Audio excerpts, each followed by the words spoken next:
how to turn on auto mode on your channel on Twitch PC. Hello guys, so all what you have to do is simple. Go to Twitch. This is the home page, as you can see. Now all what you have to do is simple.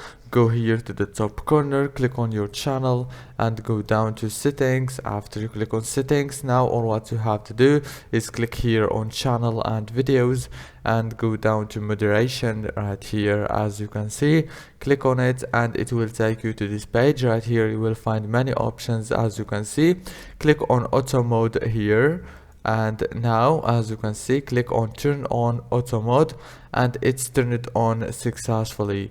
If this video was helpful, please don't forget to like and subscribe, and thank you so much for watching this video until the end. See you later.